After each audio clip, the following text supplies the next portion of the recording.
ಸ್ನೇಹಿತರೆ, ಇವತ್ತಿನ ಸ್ಟೋರಿಯಲ್ಲಿ ಒಬ್ಬ ಜಡ್ಜ್ ಮತ್ತು ಅವನ ಸೆಕ್ಯೂರಿಟಿಗೆ ಇದ್ದ ಗಾರ್ಡ್ನ ಯಾರೋ ಕಿಡ್ನಾಪ್ ಮಾಡ್ತಾರೆ. ಸೊ ಆ ಜಡ್ಜ್ನ ಕಿಡ್ನಾಪ್ ಮಾಡಿದ್ದು ಯಾರು ಮತ್ತು ಅವರು ಅಲ್ಲಿಂದ ಹೇಗೆ ಎಸ್ಕೇಪ್ ಆಗ್ತಾರೆ ಅನ್ನೋದೇ ಈ ಮೂವಿಯ ಸ್ಟೋರಿ. ಸೊ ಜಾಸ್ತಿ ಟೈಮ್ ವೇಸ್ಟ್ ಮಾಡದೆ ಮೂವಿನ ಸ್ಟಾರ್ಟ್ ಮಾಡೋಣ. ಸೊ ಮೂವಿ ಹೆಸರು ಬಂದ್ಬಿಟ್ಟು ಫ್ಲಾಸ್ಕ್ ಅಂತ. ಸೊ ಇನ್ನು ಮೂವಿ ಸ್ಟಾರ್ಟಿಂಗ್ ನಲ್ಲಿ ಒಂದು ಜಾತ್ರೆ ನಡೀತಿರುತ್ತೆ. ಜನ ತುಂಬಾ ಎಂಜಾಯ್ ಮಾಡ್ತಿರ್ತಾರೆ ಮತ್ತು ಅಲ್ಲಿ ಜನರಿಗೆ ಯಾರಿಗೆಲ್ಲ ಹಾಡು ಹಾಡೋಕೆ ಇಷ್ಟ ಇದೆನೋ ಅವರನ್ನ ಸ್ಟೇಜ್ ಮೇಲೆ ಕರೆದು ಹಾಡಿಸ್ತಿರ್ತಾರೆ. ಈಗ ಇಲ್ಲಿ ಪೊಲೀಸರು ಕೂಡ ಇರ್ತಾರೆ, ಯಾಕಂದ್ರೆ ಜಾತ್ರೆ ನಡೀತಿದ್ದರಿಂದ ಅವರು ಸೆಕ್ಯೂರಿಟಿಗಾಗಿ ಬಂದಿರ್ತಾರೆ. ಇಲ್ಲಿ ನಮಗೆ ಜ್ಯೋತಿರಾಜ್ ಅನ್ನೋ ಕಾನ್ಸ್ಟೇಬಲ್ ನ ತೋರಿಸ್ತಾರೆ. ಈತನ ಡ್ಯೂಟಿ ಟೈಮ್ ಮುಗ್ದಿರುತ್ತೆ. ಅದಕ್ಕೆ ಆತ ಹೆಡ್ ಕಾನ್ಸ್ಟೇಬಲ್ ಗೆ ಸರ್ ನಾನು ಹೋಗ್ಬೋದಾ ಅಂತ ಕೇಳ್ತಾನೆ. ಅದಕ್ಕೆ ಆತ ಸ್ಟಾಫ್ ಕಡಿಮೆ ಇದೆ, ನೀನು ಹೋದ್ರೆ ಸಾರ್ ಬೈತಾರೆ ಅಂತ ಹೇಳ್ತಾನೆ. ಆಗ ರಾಜ್ಗೆ ಅವನ ಫ್ರೆಂಡ್ ಸಾಜಿ ಫೋನ್ ಮಾಡ್ತಾನೆ, ಯಾಕಂದ್ರೆ ರಾಜ್ ಕೂಡ ಸಿಂಗರ್ ಆಗಿರ್ತಾನೆ. ಅವನು ಸ್ಟೇಜ್ ಮೇಲೆ ಹೋಗಿ ಹಾಡಬೇಕು ಅಂದ್ಕೊಂಡಿರ್ತಾನೆ. ಅದಕ್ಕೆ ಹೆಡ್ ಕಾನ್ಸ್ಟೇಬಲ್ ರಾಜ್ಗೆ ನೀನು ಹೋಗಿ SI ಸಾರ್ಗೆ ಪರ್ಮಿಷನ್ ಕೇಳು ಅಂತ ಹೇಳ್ತಾನೆ. ರಾಜ್ ಹೋಗಿ SIಗೆ ಕೇಳ್ತಾನೆ. ಆಗ ಆತ ನೀನು ಎಷ್ಟು ಚೆನ್ನಾಗಿ ಹಾಡ್ತೀಯ ಅಂತ ನಾನು ನೋಡ್ಬೇಕು, ಹೋಗಿ ಹಾಡು ಅಂತ ಹೇಳ್ತಾನೆ. ಈಗ ರಾಜ್ ಸಾಜಿ ಹತ್ರ ಬರ್ತಾನೆ. ಸಾಜಿ ರಾಜ್ಗೆ ನಿನ್ನ ಬಟ್ಟೆ ಕಾರಲ್ಲಿದೆ ಅಂತ ಹೇಳ್ತಾನೆ. ಆದ್ರೆ ಕಾರ್ ಗುಡಿ ಹಿಂದೆ ಇರುತ್ತೆ. ಈಗ ರಾಜ್ ಹೋಗಿ ಬಟ್ಟೆ ಚೇಂಜ್ ಮಾಡೋಕೆ ಟೈಮ್ ಆಗುತ್ತೆ ಅಂತ ಹೇಳ್ತಾನೆ. ಅದಕ್ಕೆ ಸಾಜಿ ಹೇಗಾದ್ರೂ ನಿಮ್ಮ ಸಾರ್ ಪರ್ಮಿಷನ್ ಕೊಟ್ಟಾರಲ್ಲ, ಹೋಗಿ ಹಾಡು ಅಂತ ಹೇಳ್ತಾನೆ. ಆದ್ರೆ ರಾಜ್ಗೆ ಯೂನಿಫಾರ್ಮ್ ಮೇಲೆ ಹಾಡೋಕೆ ಮುಜುಗರ ಆಗ್ತಿರುತ್ತೆ. ಅದೇ ಟೈಮಲ್ಲಿ ಸಾಜಿ ಹೋಗಿ ಸ್ಟೇಜ್ ಮೇಲೆ ರಾಜ್ ಹೆಸರನ್ನ ಅನೌನ್ಸ್ ಮಾಡ್ತಾನೆ. ಆಗ ರಾಜ್ ಯೂನಿಫಾರ್ಮ್ ನಲ್ಲಿ ಸ್ಟೇಜ್ ಮೇಲೆ ಹೋಗ್ತಾನೆ. ರಾಜ್ನ ಯೂನಿಫಾರ್ಮ್ ನಲ್ಲಿ ನೋಡಿ SI ಸೆಟ್ ಆಗ್ತಾನೆ. ಆದ್ರೆ ರಾಜ್ ಹಾಡೋಕೆ ಸ್ಟಾರ್ಟ್ ಮಾಡಿದಾಗ ಎಲ್ಲರೂ ತುಂಬಾ ಖುಷಿ ಆಗ್ತಾರೆ ಮತ್ತು ಜನ ಕೂಡ ಚಪ್ಪಾಳೆ ಹೊಡಿತಿರ್ತಾರೆ, ಏಕೆಂದ್ರೆ ರಾಜ್ ತುಂಬಾ ಚೆನ್ನಾಗಿ ಹಾಡ್ತಿರ್ತಾನೆ. ಈಗ ಸೀನ್ ಇಲ್ಲಿಗೆ ಕಟ್ಟಾಗಿ ಜ್ಯೋತಿರಾಜ್ ಫ್ಯಾಮಿಲಿನ ತೋರಿಸ್ತಾರೆ.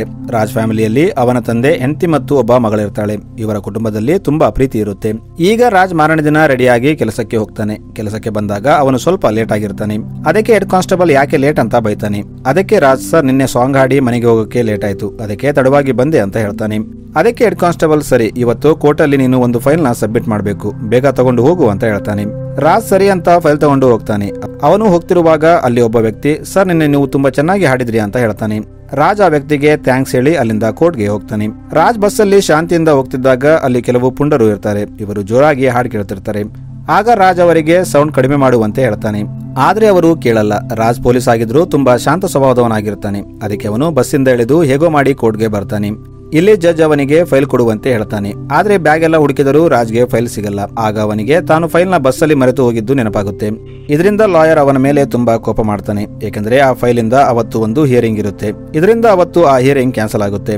ಸ್ಟೇಷನ್ಗೆ ಬಂದಾಗ SI ಜ್ಯೋತಿರಾಜ್ನ ತುಂಬಾ ಬೈತಾನೆ ಮತ್ತು ಇಷ್ಟು ಕೇರ್ಲೆಸ್ ಆಗಿದ್ರೆ ಹೇಗೆ, ಒಂದು ಫೈಲ್ ಅನ್ನು ಸೇಫ್ ಆಗಿ ತಗೊಂಡು ಹೋಗಕ್ಕೆ ಆಗ್ಲಿಲ್ವಾ ಅಂತ ಹೇಳ್ತಾನೆ. ಮತ್ತು ನಿನಗೆ ಕೆಲಸ ಮಾಡೋಕೆ ಆಗ್ಲಿಲ್ಲ ಅಂದ್ರೆ ಇಲ್ಲಿಂದ ಬೇರೆ ಕಡೆ ಟ್ರಾನ್ಸ್ಫರ್ ತಗೋ ಅಂತ ಹೇಳ್ತಾನೆ. ರಾಜ್ SIಗೆ ಸಾರಿ ಕೇಳ್ತಾನೆ. ಆದ್ರೆ SI ಅವನ ಒಂದು ಮಾತನ್ನ ಕೇಳದೆ ಅಲ್ಲಿಂದ ಹೋಗ್ಬಿಡ್ತಾನೆ. ಈಗ ಜ್ಯೋತಿರಾಜ್ ಹೊರಗೆ ಬಂದಾಗ ಕಾನ್ಸ್ಟೇಬಲ್ ಆತನಿಗೆ ನೀನು ಒಂದು ಕೆಲಸ ಮಾಡು, ಇಂಥ ಹೆಡ್ಡೇಕ್ ಇಲ್ಲದ ಎಲ್ಲಿಯಾದರೂ ಟ್ರಾನ್ಸ್ಫರ್ ಮಾಡಿಸ್ಕೋ, ಹೇಗಾದ್ರೂ ಪೊಲೀಸ್ ಹೆಡ್ ಅನಿರುದ್ಧ್ ಸರ್ ನಿನ್ನ ಒಳ್ಳೆ ಫ್ರೆಂಡ್ ಅಲ್ಲ, ಅವರಿಗೆ ಹೇಳಿ ಟ್ರಾನ್ಸ್ಫರ್ ತಗೋ ಅಂತ ಹೇಳ್ತಾನೆ. ಈಗ ನೆಕ್ಸ್ಟ್ ಸೀನ್ ಅಲ್ಲಿ ರಾಜ್ ತನ್ನ ಮನೆಯಲ್ಲಿ ಇರ್ತಾನೆ. ಆಗ ಟಿವಿಯಲ್ಲಿ ನ್ಯೂಸ್ ನಡೀತಿರುತ್ತೆ. ನ್ಯೂಸ್ ನಲ್ಲಿ ನಕ್ಸಲ್ ಹೆಡ್ ಆದ ಮನುನ ಅರೆಸ್ಟ್ ಮಾಡಲಾಗಿದೆ. ಇನ್ನು ಅವನ ರೈಟ್ ಹ್ಯಾಂಡ್ ಆದ ಜಯರಾಜ್ನ ಕೂಡ ಬೇಗನೆ ಅರೆಸ್ಟ್ ಮಾಡ್ತೀವಂತ ಪೊಲೀಸ್ ಡಿಪಾರ್ಟ್ಮೆಂಟ್ ಅವರು ಅನೌನ್ಸ್ ಮಾಡ್ತಾರೆ. ಇನ್ನು Manu case Venkatesh Balaji judge court ಅಲ್ಲಿ ನಡೆಯುತ್ತೆ ಅಂತ ಹೇಳ್ತಾರೆ. ಈಗ ಜ್ಯೋತಿರಾಜ್ ಅನಿರುದ್ಧ್ ಸರ್ನ ಭೇಟಿ ಆಗೋಕೆ ಹೋಗ್ತಾನೆ. ಇಲ್ಲಿ ಅನಿರುದ್ಧ್ ರಾಜ್ಗೆ ನಾನು ನಿನ್ನ ಟ್ರಾನ್ಸ್ಫರ್ ಒಂದು ಸೆಕ್ಯೂರಿಟಿ ಗಾರ್ಡ್ ಆಗಿ ಮಾಡಿದ್ದೀನಿ, ನನ್ನ ಪ್ರಕಾರ ಆ ಕೆಲಸ ನೀನು ತುಂಬಾ ಚೆನ್ನಾಗಿ ಮಾಡ್ತೀಯಾ ಅಂತ ಹೇಳ್ತಾನೆ. ಆಗ ಜ್ಯೋತಿರಾಜ್ ಟ್ರಾನ್ಸ್ಫರ್ ಎಲ್ಲಿ ಮಾಡಿದ್ದೀರಾ ಅಂತ ಕೇಳ್ತಾನೆ. ಅದಕ್ಕೆ ಅನಿರುದ್ಧ್ ಜಡ್ಜ್ ವೆಂಕಟೇಶ್ ಬಾಲಾಜಿ ಸೆಕ್ಯೂರಿಟಿ ಆಗಿ ಅಂತ ಹೇಳ್ತಾನೆ. ಅದಕ್ಕೆ ರಾಜ್ ಸರಿ ಅಂತ ಹೇಳ್ತಾನೆ. ಆಮೇಲೆ ಅವನು ಸ್ಟೇಷನ್ಗೆ ಹೋಗಿ ಟ್ರಾನ್ಸ್ಫರ್ ಲೆಟರ್ ತಗೊಂಡು ಕೋರ್ಟ್ಗೆ ಬರ್ತಾನೆ. ಇಲ್ಲಿ ಅದೇ ನಕ್ಸಲೈಟ್ ಮನು ಕೇಸ್ ನಡೀತಿರುತ್ತೆ. ಇಲ್ಲಿ ಎರಡು ಸೈಡ್ ವಕೀಲರು ವಾದ ಮಾಡ್ತಿರ್ತಾರೆ. ಇಲ್ಲಿ Manu side lawyer sir Manu ಆರೋಗ್ಯ ಸರಿ ಇಲ್ಲ, ಅದಕ್ಕೆ ಮನುನ ಹಾಸ್ಪಿಟಲ್ಗೆ ಜಾಯ್ನ್ ಮಾಡಬೇಕು ಅಂತ ಹೇಳ್ತಾನೆ. ಆದ್ರೆ ಜಡ್ಜ್ ಮನು ಲಾಯರ್ ರಿಕ್ವೆಸ್ಟ್ ನ ಕ್ಯಾನ್ಸಲ್ ಮಾಡ್ತಾನೆ, ಏಕೆಂದ್ರೆ ಮನುನ ನೋಡ್ತಿದ್ರೆ ಅವನು ಫಿಟ್ ಆಗಿ ಕಾಣ್ತಿರ್ತಾನೆ. ಇಲ್ಲಿ ಜಡ್ಜ್ ಮನುಗೆ ನಿನಗೇನಾದ್ರೂ ಹೇಳೋದಿದೆನಾ ಅಂತ ಕೇಳ್ತಾನೆ. ಅದಕ್ಕೆ ಮನು ಸರ್ಕಾರ ತನ್ನ ಇಷ್ಟದಂತೆ ನಿರ್ಗತಿಕರು ಮತ್ತು ಬಡವರನ್ನ ತುಳಿಯುವಂತಿಲ್ಲ, ನಾವು ಇದರ ವಿರುದ್ಧ ಆಂದೋಲನ ಮಾಡ್ತೀವಿ ಮತ್ತು ನ್ಯಾಯವನ್ನ ಪಡೆತೀವಿ ಅಂತ ಹೇಳ್ತಾನೆ. ಅದಕ್ಕೆ ಜಡ್ಜ್ ಇದು ನೀನು ಭಾಷಣ ಮಾಡೋ ಜಾಗ ಅಲ್ಲ, ಅಷ್ಟಕ್ಕೂ ನೀನು ಹೋರಾಟ ಮಾಡಬೇಕಿದ್ರೆ ಕಾನೂನಿನ ರೀತಿಯಲ್ಲಿ ಮಾಡಬೇಕು, ಅದು ಬಿಟ್ಟು ಜನರನ್ನ ಕೂಡಿಸಿಕೊಂಡು ಗನ್ ತಗೊಂಡು ತಿರುಗೋದಲ್ಲ ಅಂತ ಹೇಳ್ತಾನೆ. ಮತ್ತು ಜಡ್ಜ್ ಮನುಗೆ 15 ದಿನಗಳ ಕಸ್ಟಡಿಗೆ ಕಳಿಸ್ತಾನೆ. ಇಲ್ಲಿ ಮನುನ ಇಂಟ್ರೋಗೇಷನ್ ಮಾಡಿ ಅವನಿಂದ ಇನ್ಫಾರ್ಮೇಶನ್ ತೆಗೆಯುವಂತೆ ಪೊಲೀಸರಿಗೆ ಹೇಳ್ತಾನೆ. ಇನ್ನೊಂದು ಕಡೆ ಜ್ಯೋತಿರಾಜ್ನ ತೋರಿಸ್ತಾರೆ. ಈತ ಲೆಟರ್ ತಗೊಂಡು ಜಡ್ಜ್ ಕ್ಯಾಬಿನ್ಗೆ ಹೋಗ್ತಾನೆ. ಇಲ್ಲಿ ರಿಸೆಪ್ಷನಿಸ್ಟ್ಗೆ ಲೆಟರ್ ಕೊಟ್ಟು ನಾನು ಹೊಸದಾಗಿ ಬಂದ ಸೆಕ್ಯೂರಿಟಿ ಗಾರ್ಡ್ ಅಂತ ಹೇಳ್ತಾನೆ. ರಿಸೆಪ್ಷನಿಸ್ಟ್ ರಾಜ್ನ ಜಡ್ಜ್ ಹತ್ರ ಕರ್ಕೊಂಡು ಹೋಗ್ತಾಳೆ. ಇಲ್ಲಿ ಜಡ್ಜ್ ರಾಜ್ಗೆ ಎಲ್ಲಾ ಡೀಟೇಲ್ಸ್ ಕೇಳ್ತಾನೆ. ರಾಜ್ ಎಲ್ಲ ಹೇಳ್ತಾನೆ. ಆಗ ಜಡ್ಜ್ ನಿನ್ನ ಗನ್ನೆಲ್ಲಿ ಅಂತ ಕೇಳ್ತಾನೆ. ಅದಕ್ಕೆ ರಾಜ್ ತನ್ನ ಹತ್ರ ಗನ್ನಿಲ್ಲ ಅಂತ ಹೇಳ್ತಾನೆ. ಆಗ ಜಡ್ಜ್ ಹಾಗಾದ್ರೆ ನೀನು ಹೇಗೆ ಪ್ರೊಟೆಕ್ಟ್ ಮಾಡ್ತೀಯ, ನಿನಗೆ ಕರಾಟೆ ಅಥವಾ ಮಾರ್ಷಲ್ ಆರ್ಟ್ಸ್ ಬರುತ್ತಾ ಅಂತ ಕೇಳ್ತಾನೆ. ಅದಕ್ಕೆ ರಾಜ್ ಇಲ್ಲ ಅಂತ ಹೇಳ್ತಾನೆ. ಅದಕ್ಕೆ ಜಡ್ಜ್ ಪ್ರಕಾಶ್ ಅನ್ನು ಇನ್ನೊಬ್ಬ ಸೆಕ್ಯೂರಿಟಿ ಆಫೀಸರ್ನ ಕರೆದು ಈತನಿಗೆ ಕೆಲಸ ಎಲ್ಲ ಹೇಳ್ಕೊಡು ಮತ್ತು ನಮ್ಮ ಮನೆಯ ಔಟ್ ಹೌಸ್ ನಲ್ಲಿ ಇರೋಕೆ ರೆಡಿ ಮಾಡು ಅಂತ ಹೇಳ್ತಾನೆ.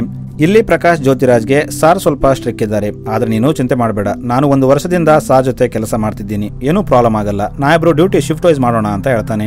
ಈಗ ಮನೆಗೆ ಬಂದಾಗ ಜಡ್ಜ್ ರಾಜ್ನ ಕರೀತಾನೆ. ಜಡ್ಜ್ ರಾಜ್ಗೆ ಇಲ್ಲಿ ಕೆಲಸ ಮಾಡಬೇಕಾದ್ರೆ ನಿದ್ದೆ ಮಾಡಬಾರ್ದು, ಮತ್ತೆ ಇಲ್ಲಿ ಕುಡಿಯೋ ಹಾಗಿಲ್ಲ ಅಂತ ಹೇಳ್ತಾನೆ. ಅದಕ್ಕೆ ರಾಜ್, ಇಲ್ಲ ಸರ್ ನಾನು ಕುಡಿಯೋದಿಲ್ಲ, ಯಾಕಂದ್ರೆ ನಾನು ಸಿಂಗರ್, ಕುಡಿದ್ರೆ ವಾಯ್ಸ್ ಪ್ರಾಬ್ಲಮ್ ಆಗುತ್ತೆ ಅಂತ ಹೇಳ್ತಾನೆ. ಅದಕ್ಕೆ ಜಡ್ಜ್, ಸಿಂಗಿಂಗ್ ಎಲ್ಲ ನಿನ್ನ ಮನೆಯಲ್ಲಿ ಇಟ್ಕೋ, ಇಲ್ಲಿ ಬರೀ ಡ್ಯೂಟಿ ಮಾಡು ಅಂತ ಹೇಳ್ತಾನೆ. ಈಗ ಜ್ಯೋತಿರಾಜ್ ಔಟ್ ಹೌಸ್ಗೆ ಬರ್ತಾನೆ. ಇಲ್ಲಿ ಜಡ್ಜ್ ಮನೆಯಲ್ಲಿ ಕೆಲಸ ಮಾಡ್ತಿದ್ದ ಇನ್ನಿಬ್ಬರು ಇರ್ತಾರೆ. ಇಲ್ಲಿ ಇವರು ಡ್ರಿಂಕ್ ಮಾಡ್ತಿರ್ತಾರೆ. ಇವರು ರಾಜ್ಗೆ ಡ್ರಿಂಕ್ ಮಾಡುವಂತೆ ಹೇಳ್ತಾರೆ. ಆದ್ರೆ ರಾಜ್, ನಾನು ಕುಡಿಯಲ್ಲ ಅಂತ ಹೇಳ್ತಾನೆ.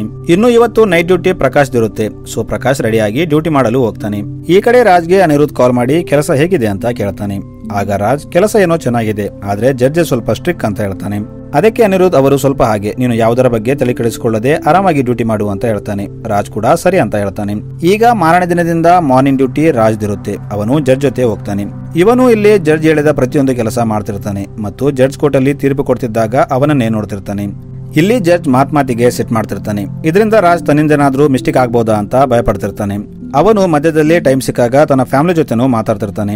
ಈಗ ಒಂದು ದಿನ ಜಡ್ಜ್, ರಾಜ್ ಮತ್ತು ಅವನ ಡ್ರೈವರ್ ಕೋರ್ಟ್ಗೆ ಹೋಗ್ತಿದ್ದಾಗ ಜಡ್ಜ್ ಪೊಲೀಸ್ ಸ್ಟೇಷನ್ಗೆ ಕಾಲ್ ಮಾಡಿ ಹೊಸ ಸೆಕ್ಯೂರಿಟಿ ಗಾರ್ಡ್ಗೆ ಗನ್ ಯಾವಾಗ ಕೊಡ್ತೀರಾ ಅಂತ ಕೇಳ್ತಾನೆ. ಆಗ ಪೊಲೀಸರು ಇನ್ನೊಂದು ವಾರದಲ್ಲಿ ಗನ್ ಅಲಾಟ್ಮೆಂಟ್ ಆಗುತ್ತೆ ಅಂತ ಹೇಳ್ತಾರೆ.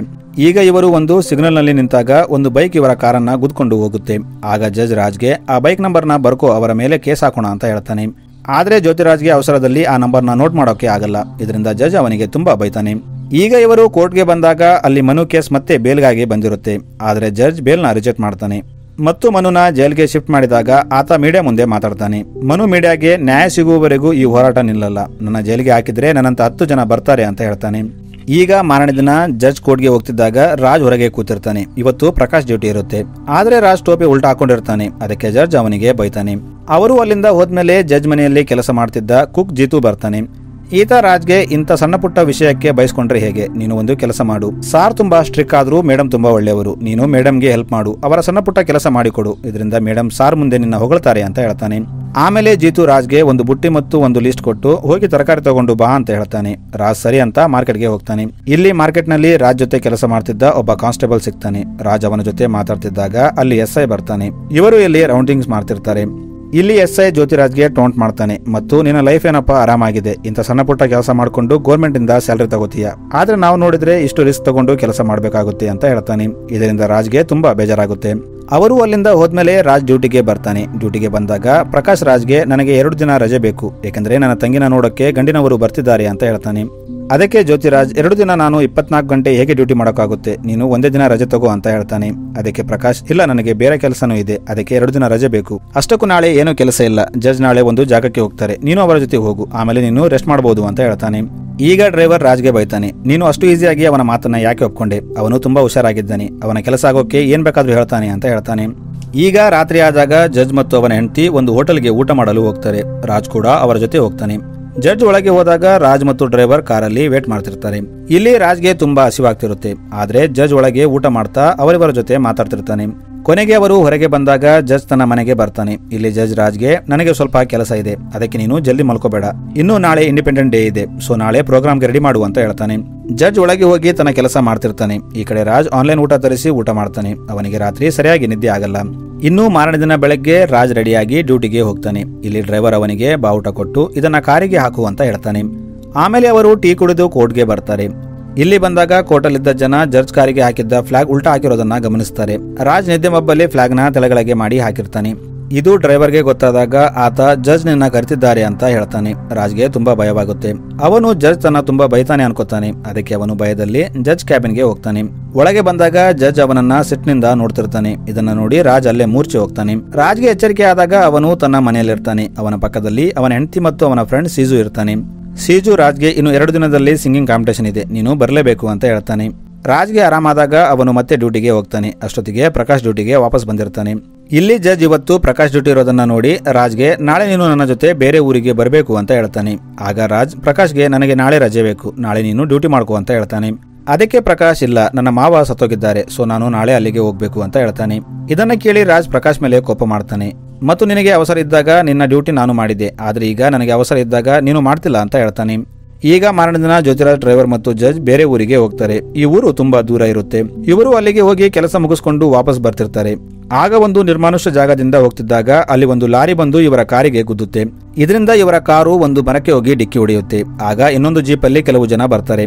ಅವರು ಜಡ್ಜ್ ವೆಂಕಟೇಶ್ ಮತ್ತು ರಾಜ್ನ ಕಿಡ್ನಾಪ್ ಮಾಡಿ ಅಲ್ಲಿಂದ ಕರ್ಕೊಂಡು ಹೋಗ್ತಾರೆ. ಇವರು ಡ್ರೈವರ್ನ ಅಲ್ಲೇ ಬಿಟ್ಟಿರ್ತಾರೆ, ಏಕೆಂದ್ರೆ ಆಕ್ಸಿಡೆಂಟ್ ಆದಾಗ ಡ್ರೈವರ್ ಮೂಚೆ ಹೋಗಿರ್ತಾನೆ. ಈ ಕಡೆ ಕಾಡಲ್ಲಿ ವೆಂಕಟೇಶ್ ಮತ್ತು ರಾಜ್ನ ನಕ್ಸಲರು ಕರ್ಕೊಂಡು ಹೋಗ್ತಿರ್ತಾರೆ.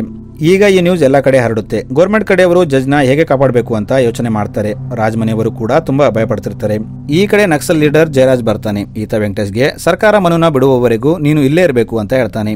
ಅದಕ್ಕೆ ವೆಂಕಟೇಶ್ ಸರ್ಕಾರ ನಿನ್ನ ಮಾತನ್ನ ಕೇಳಲ್ಲ, ಅದಕ್ಕಾಗಿ ನನ್ನ ಪ್ರಾಣ ಹೋದ್ರೂ ಪರವಾಗಿಲ್ಲ ಅಂತ ಹೇಳ್ತಾನೆ. ಅದಕ್ಕೆ ಜಯರಾಜ್ ಮನುನ ಸರ್ಕಾರ ಹೇಗೆ ಬಿಡಲ್ವೋ ನಾನು ನೋಡ್ತೀನಿ ಅಂತ ಹೇಳ್ತಾನೆ. ಆಮೇಲೆ ಅವನು ರಾಜ್ ಮತ್ತು ವೆಂಕಟೇಶ್ನ ಒಂದೇ ಕಡೆ ನಿಂದಿರಿಸಿ ಫೋಟೋ ತಗೊಂಡು ನ್ಯೂಸ್ ಪೇಪರ್ಗೆ ಕಳಿಸ್ತಾನೆ. ರಾಜ್ ಮನೆಯವರು ಫೋಟೋ ನೋಡಿ ನಕ್ಸಲರು ರಾಜ್ನ ಏನಾದ್ರೂ ಮಾಡಬಹುದು ಅಂತ ಭಯಪಡ್ತಿರ್ತಾರೆ. ಈ ಕಡೆ ಕಾಡಲ್ಲಿ ರಾತ್ರಿ ಆದಾಗ ರಾಜ್ ವೆಂಕಟೇಶ್ಗೆ ಸರ್ ನೀವೇನಾದ್ರೂ ಊಟ ಮಾಡಬೇಕಾಗಿತ್ತು, ಖಾಲಿ ಹೊಟ್ಟೆಯಲ್ಲಿ ನಿದ್ದೆ ಬರಲ್ಲ ಅಂತ ಹೇಳ್ತಾನೆ. ಅದಕ್ಕೆ ವೆಂಕಟೇಶ್ ರಾಜ್ ಮೇಲೆ ಕೋಪ ಮಾಡ್ತಾ ನೀನು ಏನು ಮಾತಾಡಬೇಡ, ಇದೆಲ್ಲ ನಿನ್ನಿಂದನೇ ಆಗಿದ್ದು, ನಿನಗೆ ಫೈಟ್ ಮಾಡೋಕ್ಕೂ ಬರಲ್ಲ ಅಂತ ಹೇಳ್ತಾನೆ. ಅದಕ್ಕೆ ಜ್ಯೋತಿರಾಜ್ ಸರ್ ಅದು ನಿಮ್ಮ ಕೋರ್ಟ್ ಅಲ್ಲ, ಅವರು ನೀವು ಹೇಳಿದ ಹಾಗೆ ಕೇಳೋಕೆ, ಅಷ್ಟಕ್ಕೂ ಇದು ಫೈಟ್ ಮಾಡೋ ಟೈಮ್ ಅಲ್ಲ, ಬುದ್ಧಿ ಯೂಸ್ ಮಾಡೋ ಟೈಮ್, ನೀವು ಹೀಗೆ ಮಾಡ್ತಿದ್ರೆ ಅವರು ನಮ್ಮಿಬ್ಬರನ್ನ ಸಾಯಿಸ್ಬಿಡ್ತಾರೆ ಅಂತ ಹೇಳ್ತಾನೆ. ಈಗ ಬೆಳಗ್ಗೆ ಆದಾಗ ಜ್ಯೋತಿರಾಜ್ ಜಯರಾಜ್ಗೆ ಸರ್ ನಾನು ಒಬ್ಬ ಮಾಮೂಲಿ ಕಾನ್ಸ್ಟೇಬಲ್, ನನ್ನ ಇಟ್ಕೊಂಡ್ರೆ ನಿಮಗೆ ಏನು ಪ್ರಯೋಜನ ಇಲ್ಲ, ನೀವು ನನ್ನ ಬಿಟ್ಬಿಡಿ, ಈ ಕಾಡಿನ ದಾರಿಯೂ ನನಗೆ ಸರಿಯಾಗಿ ಗೊತ್ತಿಲ್ಲ, ನೀವು ನನ್ನ ಬಿಟ್ರೆ ನಾನು ನನ್ನ ಫ್ಯಾಮಿಲಿ ಹತ್ರ ಹೋಗ್ತೀನಿ ಅಂತ ಹೇಳ್ತಾನೆ. ಅದಕ್ಕೆ ಜಯರಾಜ್ ಸರಿ ನಾನು ನಿನ್ನ ಬಿಡ್ತೀನಿ, ಆದ್ರೆ ಅದಕ್ಕೆ ಮುಂಚೆ ನೀನು ಇಲ್ಲಿಟ್ಟಿರೋ ಬಾಟಲ್ಗೆ ಶೂಟ್ ಮಾಡು, ಒಂದು ಬಾಟಲ್ಗೆ ಶೂಟ್ ಮಾಡಿದ್ರು ನಿನ್ನ ಬಿಟ್ಟು ಬಿಡ್ತೀನಿ ಅಂತ ಹೇಳ್ತಾನೆ. ಆಗ ಜ್ಯೋತಿರಾಜ್ ಶೂಟ್ ಮಾಡ್ತಾನೆ, ಆದ್ರೆ ಅವನ ಗುರಿ ತುಂಬಾ ಕೆಟ್ಟದಾಗಿರುತ್ತೆ, ಒಂದು ಬಾಟಲ್ಗೂ ಅವನು ಶೂಟ್ ಮಾಡಲ್ಲ. ಇನ್ನೊಂದು ಕಡೆ ಪೊಲೀಸ್ ಟೀಮ್ ಜಡ್ಜ್ನ ಹೇಗೆ ಕಾಪಾಡಬೇಕು ಅಂತ ಪ್ಲಾನ್ ಮಾಡ್ತಿರ್ತಾರೆ. ಅವರು ಕಾರ್ ಆಕ್ಸಿಡೆಂಟ್ ಆದ ಜಾಗದಿಂದ ನಕ್ಸಲರು ಯಾವ ಕಡೆ ಹೋಗಿರಬಹುದು ಅಂತ ಸರ್ಚ್ ಮಾಡ್ತಾರೆ. ಇಲ್ಲಿ ಪ್ರಕಾಶ್ ಜಡ್ಜ್ ಮನೆಯಲ್ಲಿ ಕೆಲಸ ಮಾಡ್ತಿದ್ದ ಕೆಲಸಗಾರರಿಗೆ ನನಗನ್ಸುತ್ತೆ ಜಡ್ಜ್ ಕಿಡ್ನಾಪ್ ನಲ್ಲಿ ರಾಜ್ ಕೈವಾಡ ಇರಬಹುದು, ಯಾಕಂದ್ರೆ ಅವನು ಬಂದ ಮೇಲೆನೆ ಜಡ್ಜ್ ಕಿಡ್ನಾಪ್ ಆದ್ರು ಅಂತ ಹೇಳ್ತಾನೆ. ಅದಕ್ಕೆ ಜೀತು ನೀನು ಸುಮ್ಸುಮ್ಮನೆ ರಾಜ್ ಮೇಲೆ ಡೌಟ್ ಪಡಬೇಡ, ಅವನು ಅಂತವನಲ್ಲ ಅಂತ ಹೇಳ್ತಾನೆ. ಈ ಕಡೆ ಕಾಡಲ್ಲಿ ಜಡ್ಜ್ ಮತ್ತು ನಕ್ಸಲರು ಊಟ ಮಾಡ್ತಿರ್ತಾರೆ. ಈಗ ಇವರ ಕಿಡ್ನಾಪ್ ಆಗಿ 4 ದಿನ ಕಳೆದಿರುತ್ತೆ. ಇಲ್ಲಿ ಜಡ್ಜ್ ಅವರಿಗೆ ನೀವು ನನ್ನ ಇಲ್ಲಿ ಇಟ್ಕೊಂಡ್ರೆ ಏನು ಪ್ರಯೋಜನ ಇಲ್ಲ, ನನ್ನ ಹುಡುಕೊಂಡು ಪೊಲೀಸರು ಬಂದ್ರೆ ಅವರು ನಿಮ್ಮನ್ನ ಶೂಟ್ ಮಾಡ್ತಾರೆ ಅಂತ ಹೇಳ್ತಾನೆ.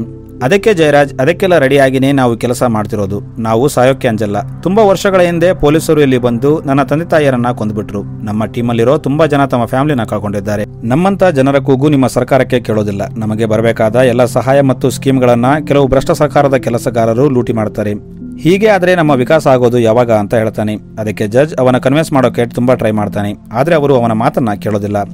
ಈಗ ಮಾರನೇ ದಿನ ಒಂದು ದೊಡ್ಡ ಪೊಲೀಸ್ ಟೀಮ್ ಜಡ್ಜ್ನ ಕಾಪಾಡೋಕೆ ಕಾಡಲ್ಲಿ ಎಂಟ್ರಿ ಆಗುತ್ತೆ. ಈ ಕಡೆ ಜಯರಾಜ್ ಕೂಡ ತನ್ನ ಟೀಮ್ ಜೊತೆ ಬೇರೆ ಜಾಗಕ್ಕೆ ಶಿಫ್ಟ್ ಆಗ್ತಿರ್ತಾನೆ.